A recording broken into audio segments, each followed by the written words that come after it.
Hello and welcome to Radio, a podcast by entrepreneurs for entrepreneurs. I'm your host, Ross Drakes, and I'm joined today on this special episode with my part-time co-host, Rich Mulholland. Normally, we share the stories of EO entrepreneurs and their personal path and all the exciting things that they've learned. But today, I think this is the fifth or the sixth time that you and I have recorded on the show over the years. So welcome to the podcast, Rich. Yeah, thanks, man. It's good to be chatting and good to be back on radio. So let's talk about, when we were getting prepped for this, one of the topics we started to talk about was, obviously everyone talks about AI. And in fact, you can't really have a conversation with any entrepreneur without it sort of ending up there at some point.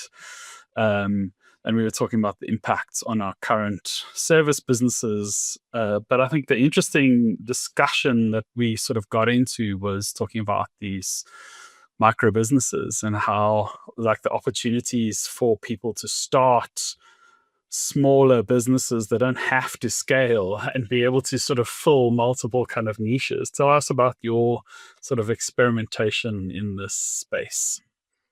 Well, let's start with the problem. I think that as an entrepreneur, and I've obviously spoken to other EO members and businesses, and people are genuinely struggling. And it's not that they're necessarily financially struggling, it's more that they're struggling to figure out how relevant they are and their business model is.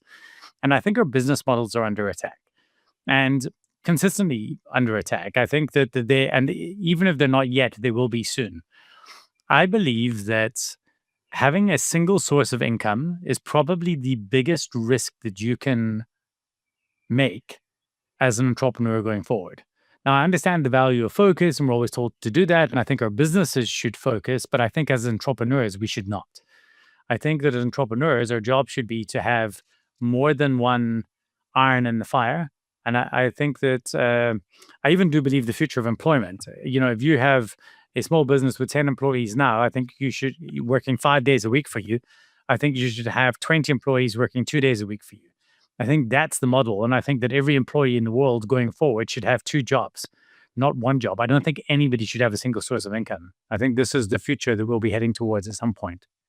I think, again, there's no bigger risk in the world than a single source of income. Yeah. I mean, it is interesting. I've been running Nice Work. It was actually our 19th birthday at the beginning of February. So we've been going for 19 years. So in 2 more years, Nice Work can legally have a drink in the United States of America.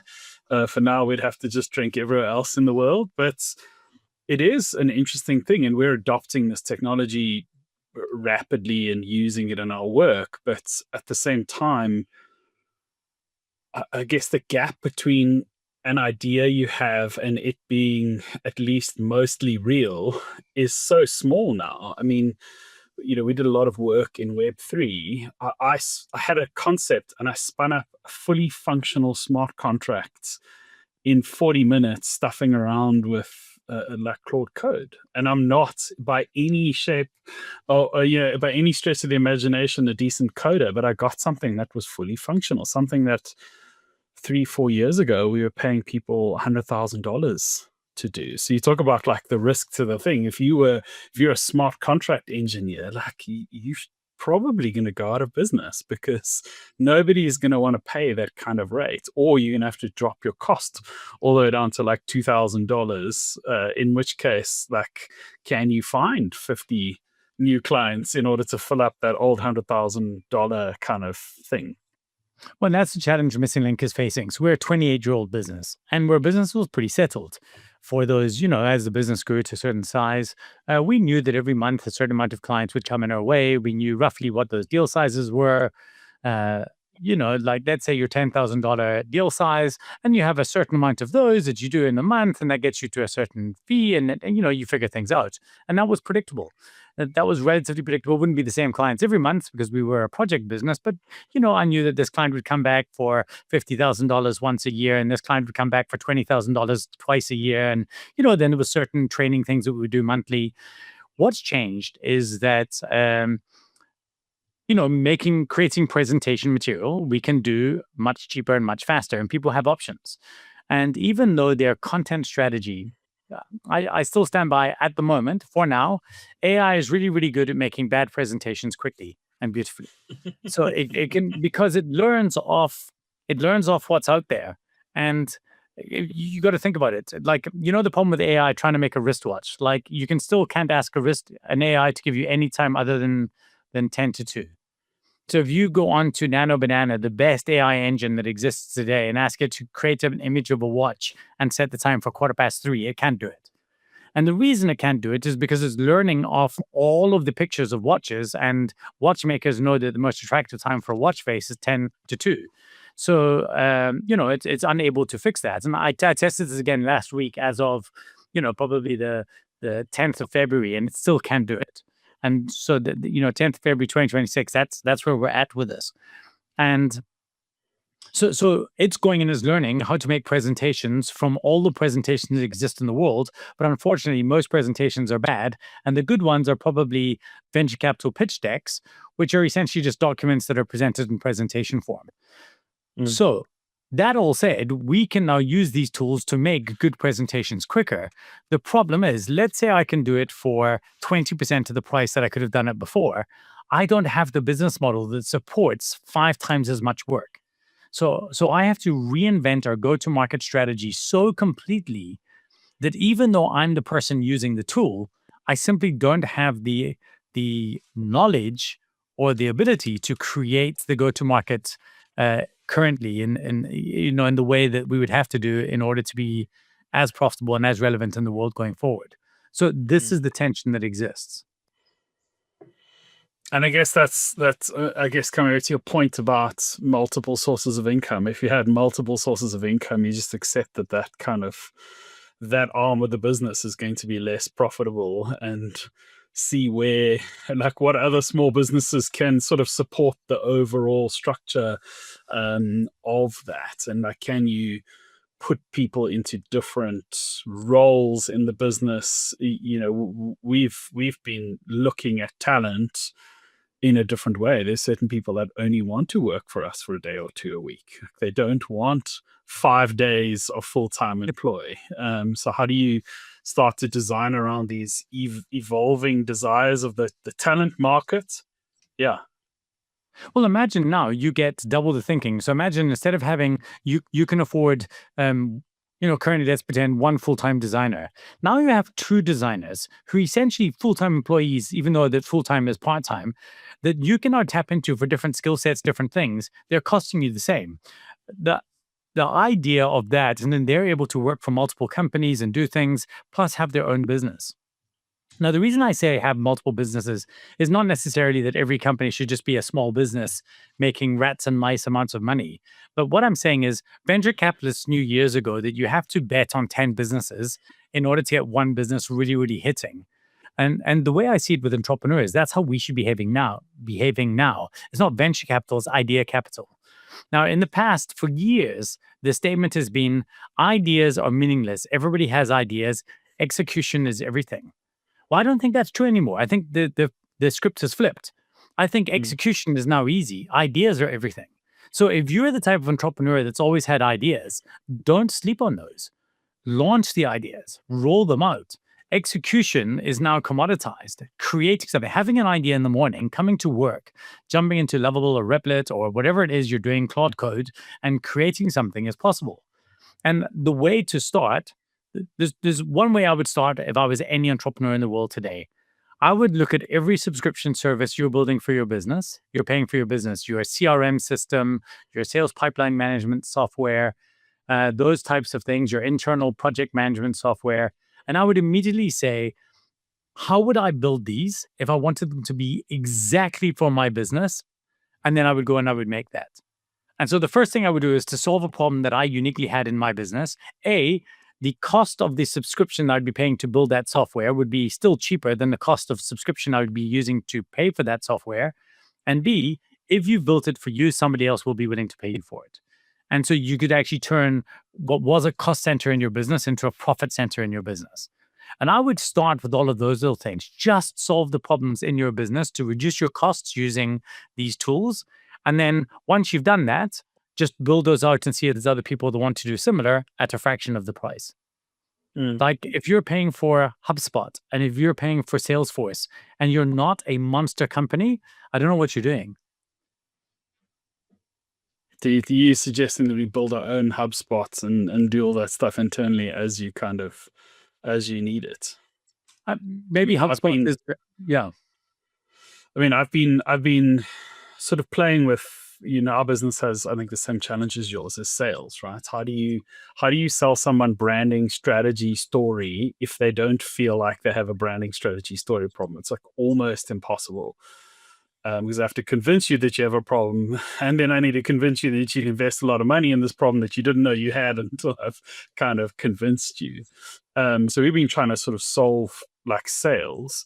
And interestingly, the thing that's worked the best for me is when I lean into the most human things. I spend time with lots of people in varying formats. And just by spending time with lots of people, you hear lots of things, and eventually conversations lead somewhere. Someone introduces you, oh, my brother has this problem, or whatever that kind of thing is. So when I think about this stuff is how do I remove all of the like hustle stuff, all the hard work piece, and give me more time to be human again, like more time to actually go about like spending time, because there's so much time goes into maintaining these systems. And if you're doing social media, it's like feeding the algorithm gods, like hoping that at some point this thing is going to like pop off. You spend so much energy there, and I think so many people forget to go, well, what is my cool idea? What is the thought that I have? What's important to me? How do I put that stuff out into the world? When I think about these small businesses, that's the stuff that excites me, is being able to create a little thing that makes, like you said, like gives me back 10 hours a week to go and spend time with people. Like that for me is a win, that I wasn't necessarily able to get until this point. Yeah, I buy that completely. I was speaking in New Zealand last week and I was speaking to brokers. And I actually do believe if you're an insurance, a broker for serious people, financial advisor, it's actually not a terrible time to be alive. I think that there's certain things that people want a human to help them with. And, my complete financial future, I want to feel that there's a human in the loop to figure that out. However, if the AI will be a threat, if you are setting on price only, then I'd be worried. But AI will be a threat to the people who are not using it, and the only insofar as the people who are using it to free up as much time as possible, so that they're spending all of their time in front of other humans, and that would be the job. If I was in that space, that's all I would want to do is have more time interacting with humans. However, Ross, that's wonderful as a service company, but it's also not scalable. So the idea, we built software called StageWise, and all it is for professional speakers to run their speaking practice. And right now, there's very, very expensive programs to run this. But I wanted to build something that was relatively easy, that has very, very specific things it looks at. It isn't another industry's CRM system bolted together for speakers. So I built the exact one, and right now it has one user, me. I built the exact program I want to run a speaking practice. It manages the spin, my commissions, my referrals, my deal flow, which one of my talks is getting booked the most, which industry is paying me the most or booking me the most, which nations am I trending in. It helps me set targets and grow these, different industries, different topics. And right now, that's working for me. That's Mm. already saved me money. However, ultimately, I would like to roll that out to a whole bunch of other speakers. So I'm not spending my brain, setting my time for money. And Mm. so that is a business. I would like to have certain sides of my business being me with another human, like you're talking about. But I would also like to have certain parts of my business where I'm making small amounts from other people. If I can get yeah, 100 speakers paying me $20 a month, even that's fine for me for that. That will cover all the Yes. development costs for me to get the software that I want. If I And it built makes a your life easier and better over time, because you get to produce your life better, because and actually make money off it. Totally. I built a calorie tracking app for people who eat plant based and vegan. It's a tiny little thing, but it solves a real problem that I have because I get very frustrated that I have to put in like I can't just type chicken burger or burger and chips. I have to say vegan burger. This look for a specific one. This has got a database. It's only going to search for plant based options.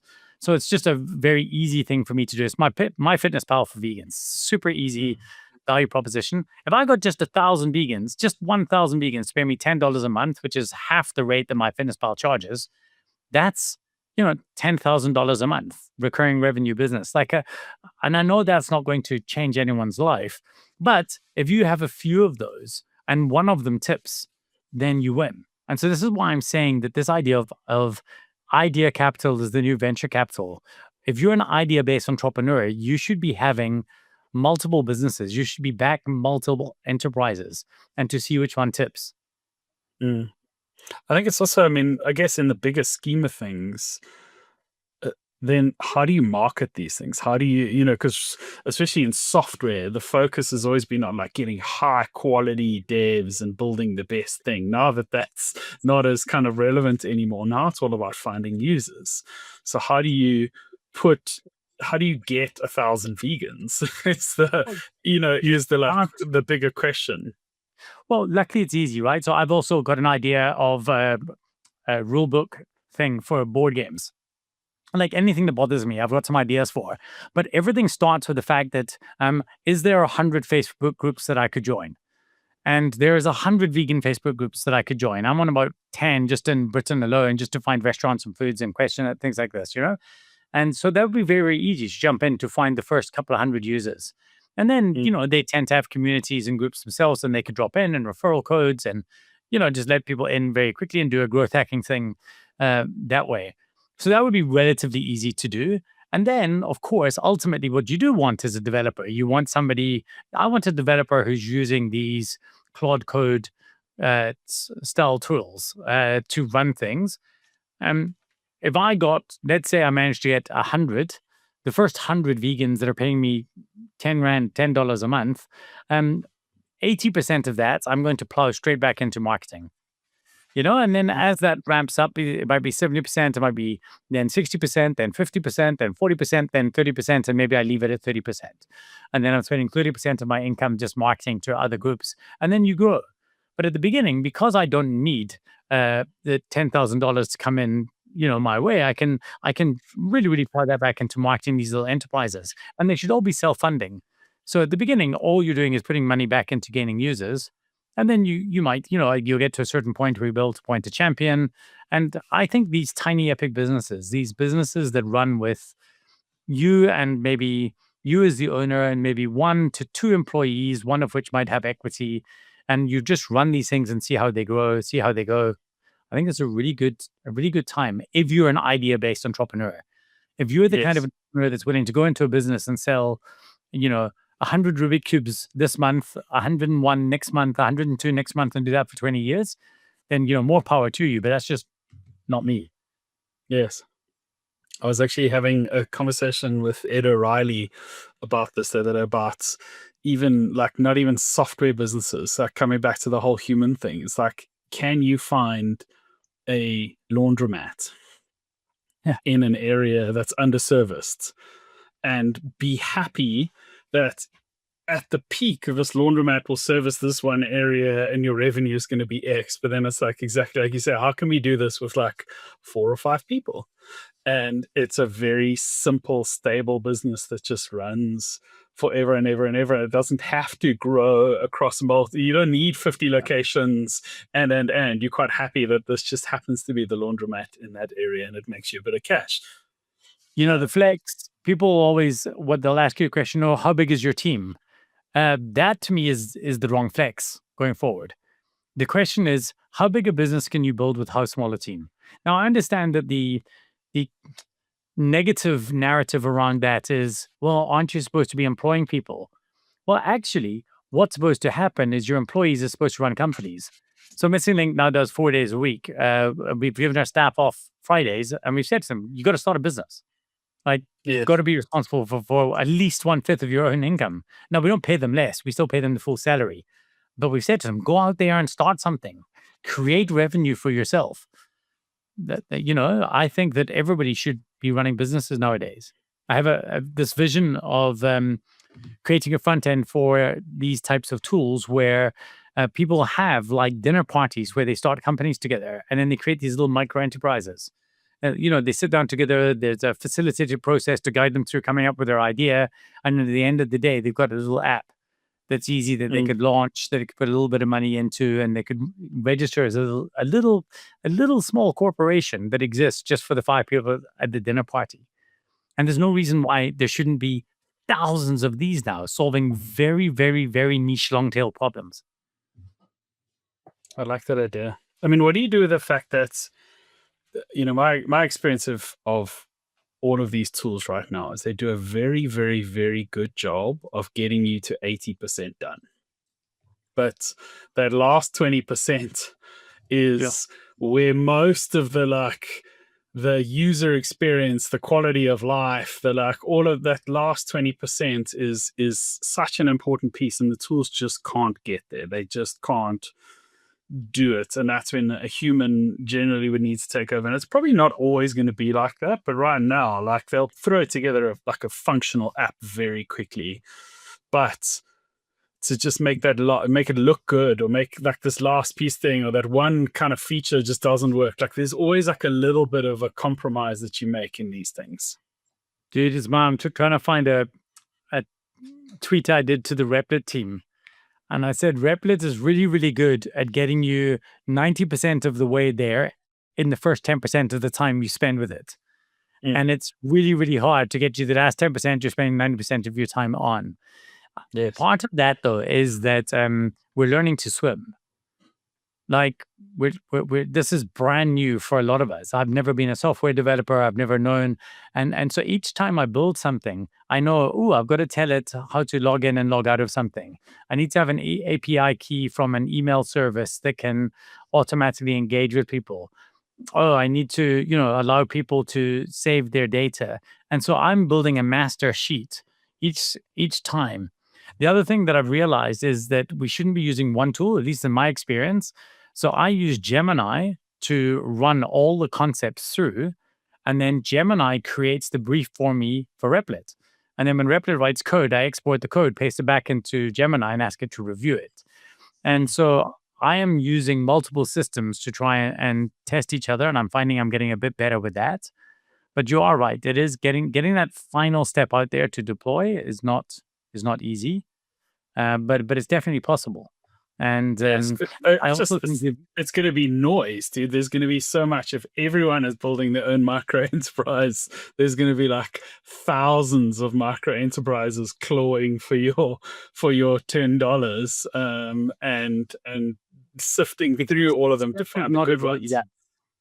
Well, I guess that's the question, right? Is that PowerPoint came out and it became easy for anybody to stand up there and become a professional speaker and deliver presentations, but not everybody does. And, there's been a lot of things that have been available. All of us could have started a podcast 15 years ago and become Joe Rogan, but none of us did. Blogging made desktop publishing available to absolutely everybody. Everybody could become a content creator. Everybody could become a writer, but not everybody has. The video tools available to us, it's never been easier to create a really, really high quality video using CapCut and tools like that. And there are tutorials available for almost Hollywood level special effects, but not everybody will. So the first thing is that just because everybody can doesn't mean everybody will. Most people don't have the wherewithal or the desire to do it. Entrepreneurs do, and that's why I think they should lean in. The second thing is that even if we believe that's true, we recognize there will be a few winners. And the question is, if you could go back in time and choose to create one of the big blogs, choose to be one of the early adopter podcasters, choose to have those conversations early in the mix, would you?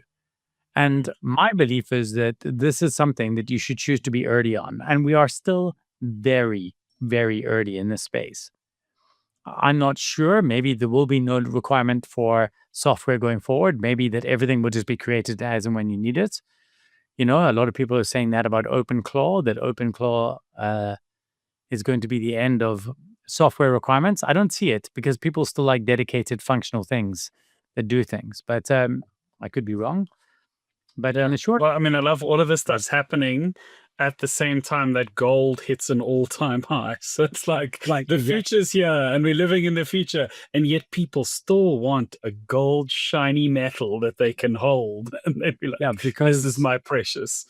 yes, Because we change and we also don't at all. Like so I fully agree that I think like behavior is not gonna massively alter overnight. I mean, there are still people on Windows 95, like, so to expect them to go all the way to Clawbot in one day is probably not gonna happen. I agree. Yeah, I totally agree. Have you played with OpenClaw at all? Clawbot, OpenClaw, Maltbot, whatever. I played a little bit. I have like data privacy fears in my life. I was actually on a call with a client of ours who has built a Linux box, which his Claude bot lives in. So it's not connected to the and he's like deliberately feeding it specific things. So that's my next. I've actually got a machine sitting under my desk here. So that's my next thing. I'm going to start fiddling around with something that isn't my main computer. Like I don't trust it enough to like just unleash it on there's certain folders on my computer that if I got on the internet, nobody it's not nobody not going to be good for anybody. I want to jump back to something you said earlier, which is interesting, that like money revenue per human is an interesting kind of metric. I was reading something the other day that OnlyFans makes $37 million US per human being it employs. Wow. Which is an insane number. Like imagine you measured each business, instead of like how many people, it's like how much revenue per person are you generating in your. I actually quite like. I've always said revenue per person, but I like revenue per human better. RPH. Like, what's your RPH? Yeah. That's your flex. Yeah. Your RPH is your flex, your revenue per human, and figuring that out is pretty good. And if you can build a tiny epic business, I always use that term because there's a friend of mine built a board game company that he sold for quite a bit, building these little board games called Tiny Epic. So Tiny Epic Kingdom, Tiny Epic Galaxies, and really, and there's how much game could you put in a very small box? So how epic a game could you put in a really small box? And the irony was he had built a tiny epic business because it was him and a team of 3, and they'd built a monster company that did really, really, really well. The type of business and turnover that we would all be jealous of, with a very, very, very small footprint. And to me, that's the ultimate flex. Like the stress of having 100 employees and for sure, if you want to be a listed company and a big business, I think that's it. But I think the world will change. I think we will have, $1,000 million businesses rather than one, billion-dollar company. I think that's kind of like what we're going to see more of. And I think that's genuinely good for humanity at large. Yeah, I guess, I mean, you're right. And, coming back to that thing of how everything changes and nothing changes is that we, in a way, that's how it's always been. Like you would go to a village and there's the baker, and all the baker wants to do is sell a loaf of bread to everyone in the village. Like that's the dream. Maybe they split off and do a second, bakehouse in the village next door. So there were hundreds of these kind of small businesses. And I think in this age of personalization, where do we going back to that? Exactly like you said, there's like a very specific app. I mean, there's that famous app here in South Africa, which is Eskom se push, which is it like tracks when Eskom's like the power cuts were going to happen because the utility wasn't doing it effectively. So outside of the microcosm of South Africa, that app holds zero relevance, but inside South Africa, it is insanely relevant because everyone wants it, because it's a universal problem in this sort of space. And Facebook would never build that, or like Amazon would never build that because it's too niche. So they would never actually do that. Yeah, that whole American niches get riches thing, right? And I think that is what you're trying to find now, is you want to try to find a couple of little micro niches. For me, it's professional speakers. I've got another product, which I've not gone into detail on yet, just because it's still too skunk works. But it's potentially, it serves a massive, massive problem for professional speakers and their audience. And that's okay that there's not a thousand, well, there's thousands of speakers, there's not millions of us around the world, but you only need a relatively small group of them to solve a very real problem. And, by extension, it can go to lecturers and universities and things like that, and business conferences and event companies. But yeah, if that's the whole idea is pick one niche. So for me, with thought leaders and professional speakers, I'm creating this voice of authority program to try and help business owners become thought leaders in their space. Then I've got my story to stage program. Then I've got StageWise, the software.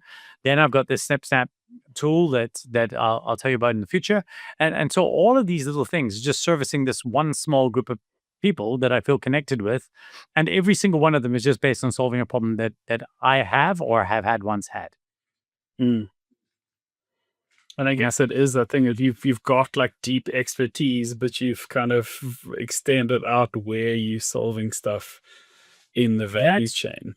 that's it, right? And so if you can pick one area, in my case, people who want to be thought leaders, and just solve, well, in my sense, even is even deeper. It's people who want to be thought leaders in live stages, because I think that in the world going forward, now I can jump onto Hey Jen and create an avatar version of me that could record videos, and you would be hard pressed to know the difference. That exists. So the last bastion of trust is being on a stage, delivering a message in front of live humans. And so that small group of people who want to optimize for that, if I can just solve the 20 problems they have individually, now that would be good. Now in the past, I could only solve one of those problems, the story to stage type model, or help them with their presentation and maybe their delivery.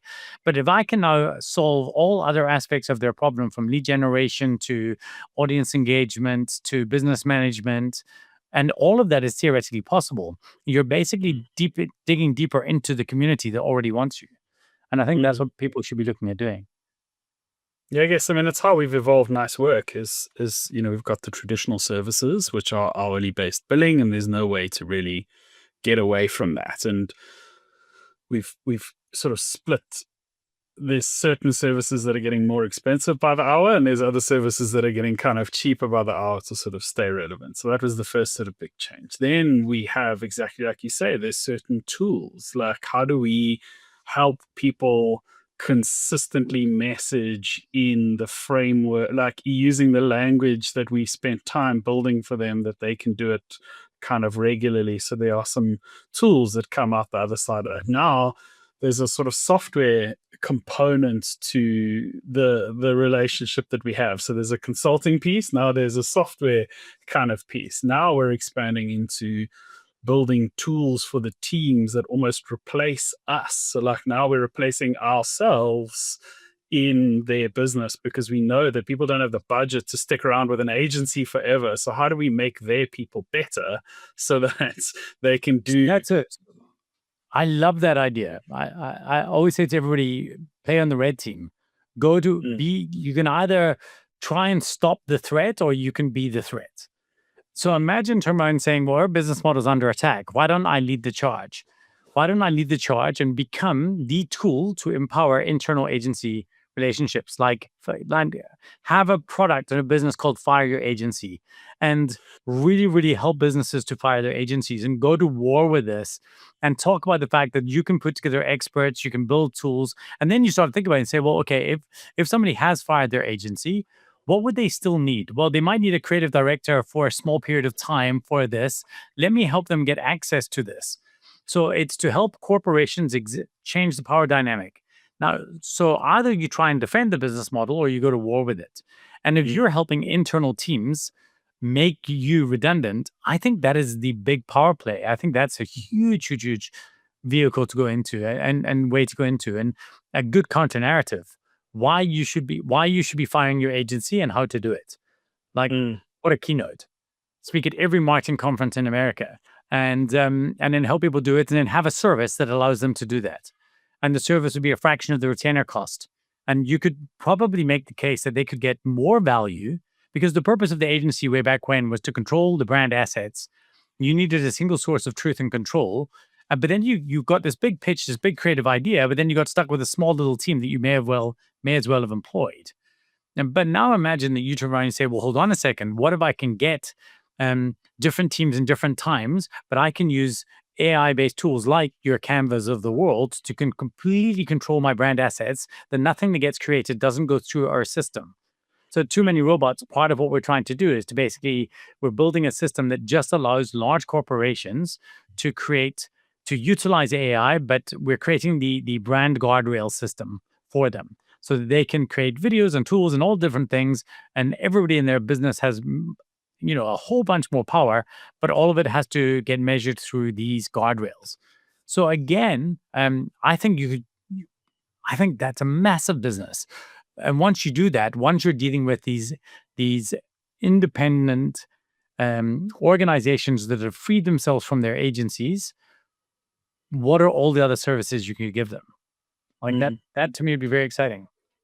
I think it's also interesting when I think coming back to having multiple businesses, when you have multiple revenue streams, you can overinvest in certain areas of your service. So we have a problem that people make the wrong choices at the wrong moments. So if you can remove that and be like, well, we're just going to do this work anyway, because if you don't do this piece, everything else sucks. So let's do this piece and we'll overinvest here because we know that there's additional revenue coming in the form of other services down the line. Like if we get this piece right, it unlocks 5 other businesses to sort of be profitable. So you can almost start to offset all of these things against, where how people, like you've had this, you're like, I know where people should be spending their money based on the experience that we have. And when you look at the budget, they don't line up, and it's very hard to sort of fight that. Like, how do you fight what people believe, because most of them are doing what they think is the right thing, but is often not. Yeah, I mean, I guess that's the big thing for me is that, I'm a track record in this. I wrote about it in Relentless Relevance. Literally the tagline is be a threat to the future before the future threatens you. It's just that if you recognize that your business model is under attack and that we never win, like the march of progress always continues, then the only viable approach is to say, how do I be the person who reinvents the new business model? And part of that is going to war with the old one. And I think it's very possible to do. Well, today more than ever. Like conceptually, it was always a nice idea, but now it's a possible idea. I guess that's a great thought to end the conversation on that. I like the space that we have, ideas have actually increased in value because execution is much easier to achieve now. So getting back into that thinking is an important thing.